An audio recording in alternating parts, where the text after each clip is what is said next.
Supreme court के संविधान पीठ के फैसले के खिलाफ है, कैसे ये कानून हिंदुस्तान के संविधान के खिलाफ है, कैसे ये कानून इस देश के लोकतंत्र के खिलाफ है, कैसे ये कानून एक चुनी हुई सरकार के खिलाफ है। और जिस प्रकार से द्रौपदी का चीरहरण राज्यसभा के अंदर धृतराष्ट्र के सामने हुआ था, आज इस सभा के अंदर संविधान का चीरहरण हो रहा है मान्यवर। और मैं आपको बताना चाहता हूं, यह भारत का संविधान है मान्यवर, और इस भारत के संविधान के तहत 69वें संशोधन के तहत दिल्ली की विधानसभा मिली, और उस 69वें संशोधन में आर्टिकल 239A का क्लॉज 6 साफ तौर पे कहता है कि दिल्ली का मंत्रिपरिषद, सरकार का मंत्रिपरिषद दिल्ली की विधानसभा के प्रति उत्तरदायी होगा। यह संविधान कह रहा है, हम नहीं कह रहे मान्यवर। यह देश का संविधान, भारत का संविधान, बाबा साहब का संविधान कह रहा है मान्यवर। और आपने उस संविधान में संशोधन कर दिया बगैर किसी कॉन्स्टिट्यूशनल अमेंडमेंट बिल के। आप एक गैर कानूनी, गैर संवैधानिक बिल लाकर आप इस देश के संविधान को तार तार कर रहे हैं, आप भारत की आत्मा को तार तार कर रहे हैं मान्यवर। दिल्ली के 2 करोड़ लोगों ने एक सरकार को चुना। मैं आपके माध्यम से इस सरकार से पूछना चाहता हूं, हमारा अपराध क्या है आज आप बताइए। हमारे जुल्म की, किस जुल्म की आप, किस अपराध की सजा हमें दे रहे हैं आज बताइए इस सभा में मान्यवर। मैं पूछना चाहता हूं बड़ी विनम्रता पूर्वक आपसे, जब केजरीवाल जी मुख्यमंत्री बने, स्कूलों में जाते थे, मकड़ी के जाले लगे होते थे। आज उन स्कूलों के अंदर एयर कंडीशन कमरे दिल्ली के बच्चों के लिए बनाया, क्या यह हमारा अपराध है मान्यवर? दिल्ली में मोहल्ला क्लिनिक बनाया जहां पर 200 तरह की जांच फ्री होती है, अल्ट्रासाउंड फ्री होता है, लोगों का इलाज फ्री होता है, क्या यह हमारा अपराध है मान्यवर? केजरीवाल सरकार ने महिलाओं के लिए बस की यात्रा फ्री की, बुजुर्गों की पेंशन 2 गुना की, विधवाओं की पेंशन 2 गुना की, दिव्यांगों की पेंशन 2 गुना की, गेस्ट टीचर की तनख्वाह 2 गुना की, क्या यह हमारा अपराध है मान्यवर? हमारा अपराध क्या है? हिंदुस्तान की पहली सरकार जिसने 200 यूनिट बिजली फ्री देने का काम किया, वो सरकार है केजरीवाल सरकार। आज उस सरकार को आप इस अपराध की सजा दे रहे हैं कि हमने जनता के हित में काम किया। आज दिल्ली के सरकार की तारीफ संयुक्त राष्ट्र महासंघ के पूर्व महासचिव कोफी अन्नान जी ने की, दिल्ली के शिक्षा मॉडल की तारीफ। दिल्ली के मॉडल की तारीफ अमेरिका के न्यूयॉर्क टाइम्स में हुई मान्यवर।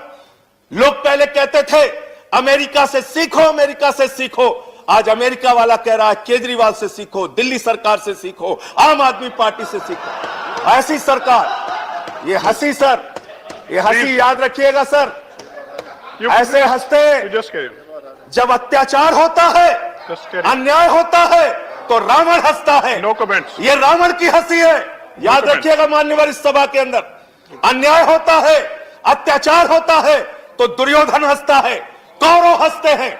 अत्याचार और अन्याय होता है तो नादिर हंसता है, बाबर हंसता है, गद्दाफी हंसता है। यह हंसी याद रखिएगा मान्यवर। ये आज एक लोकतांत्रिक ढंग से चुनी हुई सरकार, जिसको 2 बार 67 सीट 62 सीट मिली, 90% से ज्यादा एक पार्टी को सीट मिलती है, आप उसकी सरकार को खत्म कर रहे हैं।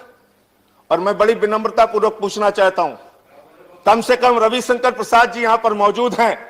पूरी की पूरी भारतीय जनता पार्टी दिल्ली के पूर्ण राज्य की वकालत 2098 के घोषणा पत्र में, 2003 के घोषणा पत्र में, 2008 के घोषणा पत्र में, 2013 के घोषणा पत्र में, 2015 के घोषणा पत्र में आपने हमेशा दिल्ली को पूर्ण राज्य बनाने की वकालत की। लेकिन क्योंकि 98 से लेकर आज तक 23 साल से आप चुनाव हार रहे हैं, और दिल्ली में केजरीवाल से 2 बार आप चुनाव हार गए, इसके कारण से आप एक चुनी हुई सरकार को खत्म करना चाहते हैं, उस सरकार को समाप्त करना चाहते हैं। अभी हमारे भूपेंद्र यादव जी बड़े समझदार व्यक्ति हैं, कह रहे थे राष्ट्रपति सर्वोपरि बताया गया, राज्यपाल सर्वोपरि बताया गया, उपराज्यपाल सर्वोपरि क्यों नहीं बताया जाएगा? तो आज इस सदन में तय कीजिए कि मोदी सरकार मतलब कुछ नहीं, प्रधानमंत्री मतलब कुछ नहीं, गृह मंत्री मतलब कुछ नहीं, जो कुछ होंगे देश के महामहिम राष्ट्रपति होंगे। तय कीजिए सरकार के इस सदन के अंदर माननीय बिल पास कीजिए बिल कि राष्ट्रपति देश को चलाएंगे। आज बताइए, दिल्ली में आप फ्री बिजली की योजना बंद करेंगे, लोग किसके पास जाएंगे? एलजी के पास कि मुख्यमंत्री के पास? लोगों ने वोट किसको दिया? दिल्ली की सरकार को कि एलजी को?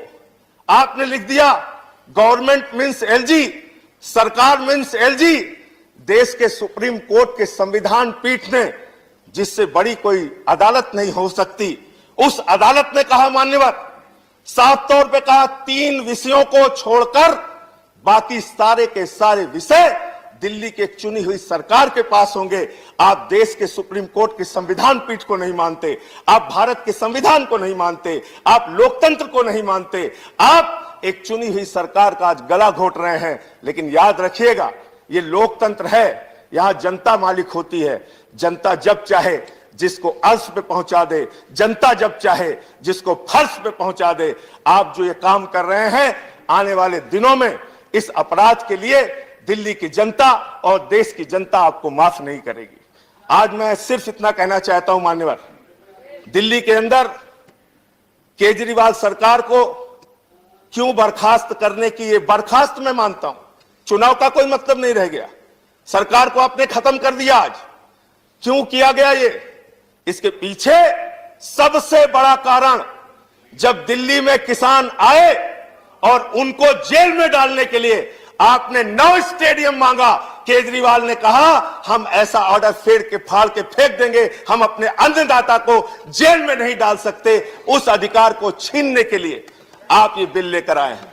200 यूनिट बिजली फ्री की योजना छीनने के लिए आप ये बिल लेके आए हैं। मान्यवर, आज बोलने दीजिए हमें, ये लोग बहुत बोल चुके हैं, तो बिल सरकार ही खत्म कर। आपको मौका मिलता है। मान्यवर, दिल्ली में फ्री बिजली की योजना को खत्म करने के लिए, फ्री शिक्षा की योजना को खत्म करने के लिए, फ्री पानी की योजना को खत्म करने के लिए, मोहल्ला क्लिनिक की योजना को खत्म करने के लिए, दिल्ली की जनता के अधिकारों को छीनने के लिए यह गैर संवैधानिक, गैर लोकतांत्रिक बिल लाया गया है और इसका हम विरोध करते हैं। ये बिल रद्द होना चाहिए, वापस होना चाहिए। ये संविधान और लोकतंत्र के विरुद्ध है। और अगर आपके अंदर जरा सी भी आज वोट, आप जरूर बहुमत के आधार पर फैसला कर सकते हैं, धन्यवाद संजय सिंह जी। लेकिन कभी कभी आत्मा की आवाज पे भी फैसला लेना चाहिए। इधर बैठे हो या उधर बैठे हो, आत्मा की आवाज पर अगर पूछोगे, यहां बैठे हुए सारे लोग, धन्यवाद, एक भी मान्यवर सदस्य समाप्त कीजिए अगर इनका लाई डिटेक्टर टेस्ट